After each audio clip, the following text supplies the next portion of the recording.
Hai, assalamualaikum warahmatullahi wabarakatuh.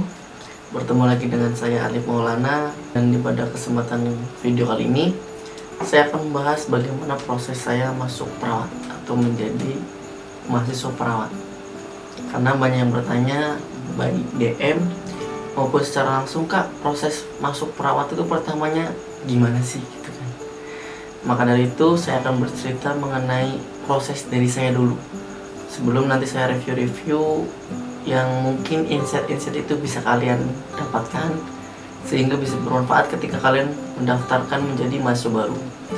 Nah, yang pertama itu adalah melalui jalur mana. Karena ketika kita masuk kuliah, pasti kita akan memilih PTN atau PTS. Baik melalui SNPTN atau seleksi nilai, atau SBMPTN seleksi bersama masuk perguruan tinggi, atau UM atau ujian mandiri, yaitu langsung ke kampusnya. Silakan kalian pilih yang mana. Dan waktu itu semuanya saya udah coba, qadarullah gagal semua juga. Sehingga pada saat itu saya melalui UM, ujian mandiri.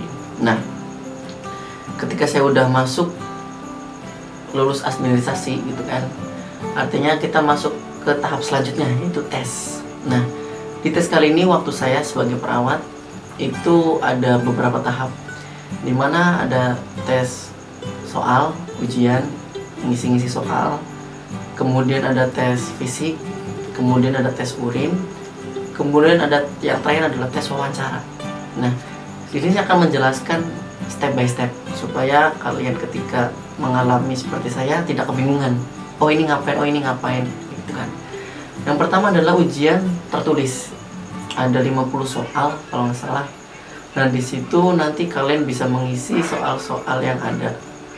Kenapa? Karena di soal tersebut itu materi-materi ya ketika kalian SMA atau SMK, materi umum lah, materi-materi umum aja gitu kan. Jadi nggak terlalu sulit juga. Nah, kemudian mungkin soalnya sama seperti SBM ketika kalian mengikuti SBM, karena saya tuh mengikuti SBM dulu, gagal baru UM, dan soalnya tuh nggak jauh-jauh beda kok gitu. Cuma bedanya nggak ada TPA atau nggak ada yang pakai logika atau logika kita gitu lah, nggak ada itu. Nah, kemudian ketika kita udah tes tulis, baru kita tes urin. Nah, di tes urin ini berlaku di kesehatan atau kampus beberapa saja, nggak semuanya tuh ada, semuanya tuh nggak ada. Ada beberapa kampus yang harus tes urin dulu, apakah dia terjangkit narkoba ataupun bukan dan lain sebagainya. Dan qadarullah di kampus saya itu ada tes urin, sehingga kita harus mengecek urin kita di dalam botol, kemudian mengumpulkan, kemudian dicek oleh pihak kampus. Itulah ada tes urin. Nah, kemudian selanjutnya itu adalah tes fisik. Nah, tes fisik ini beragam macam-macamnya.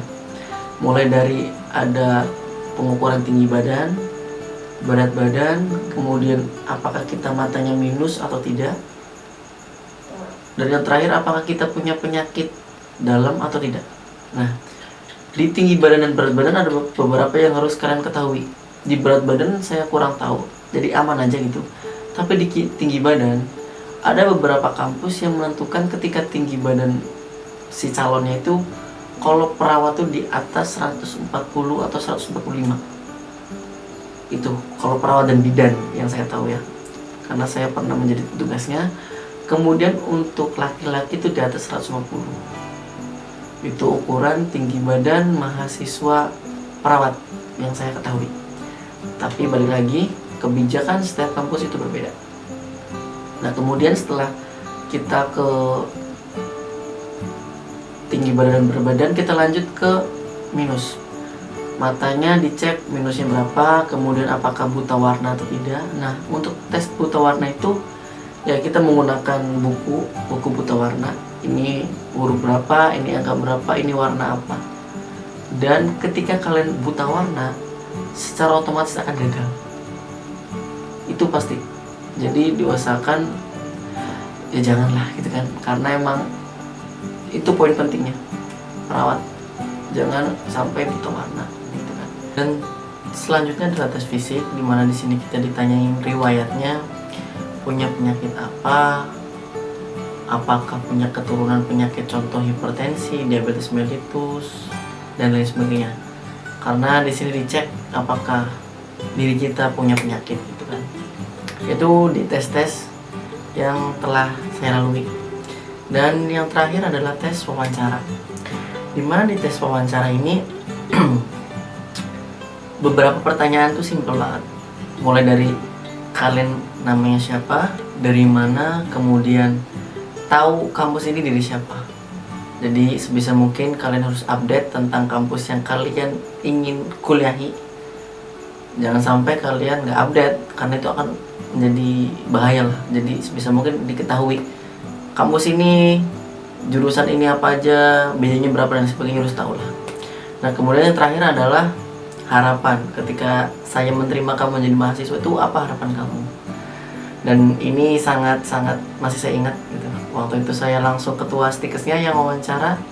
Harapannya adalah menjadi perawat profesional dan menjadi dosen gitu, hingga bisa lanjut S2. Dan qadarullah, bismillah, tahun ini semoga bisa mencapai itu. Dan setelah tes-tes tersebut baru langsung pengumuman. Alhamdulillah keterima menjadi mahasiswa, dan disitulah pertama kalinya bisa menggunakan alma mater. Ya mahasiswa keren lah gitu ya, menjadi alma mater mahasiswa, menggunakan, kemudian menggunakan seragam juga, karena di kesehatan itu beberapa macam warnanya. Kalau perawat itu di kampus saya adalah biru muda. Kemudian kalau farmasi itu coklat, kalau kesehatan masyarakat itu hijau, kalau biru itu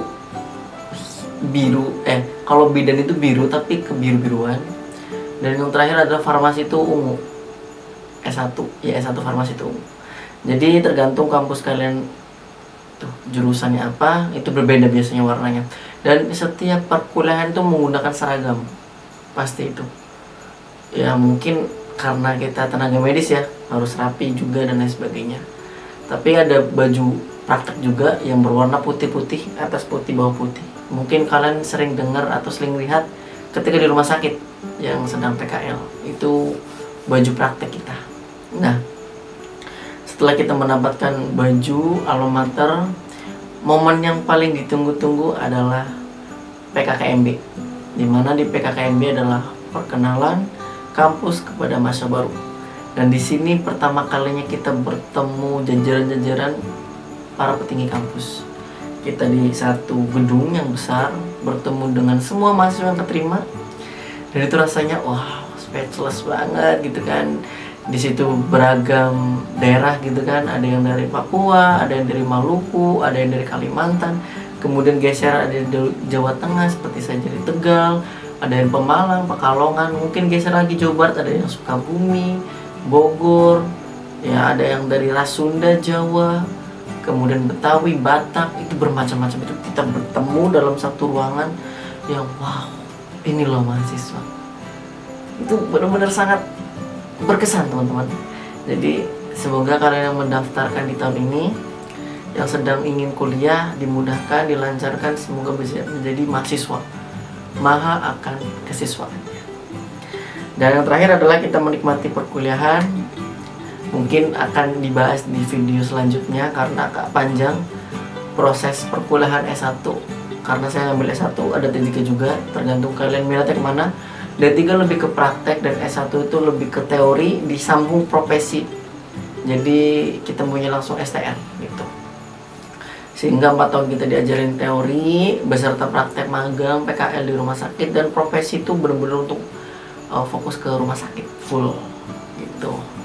Dan itulah mungkin teman-teman alur atau proses saya menjadi mahasiswa, mulai dari pendaftaran hingga diterima menjadi mahasiswa baru, atau bertemu semua mahasiswa dan lanjut melakukan atau melaksanakan program perawat atau jurusan perawat. Dan semoga itu bermanfaat buat kalian. Saya doakan buat kalian yang ingin daftar di dunia keperawatan, semoga keterima, dimudahkan. Jika ada yang tanyakan, bisa langsung di kolom komentar aja, karena terkadang pertanyaan-pertanyaan itu tak terlintas di dalam otak saya, sehingga bisa ditanyakan aja, nanti saya akan jawab. Atau saya akan bikin video khusus juga jika pertanyaan itu panjang jawabannya. Dan mungkin itu saja, semoga bermanfaat. Dan jangan lupa like, share, and comment, dan subscribe juga channel ini supaya bisa berkembang. See you, thank you.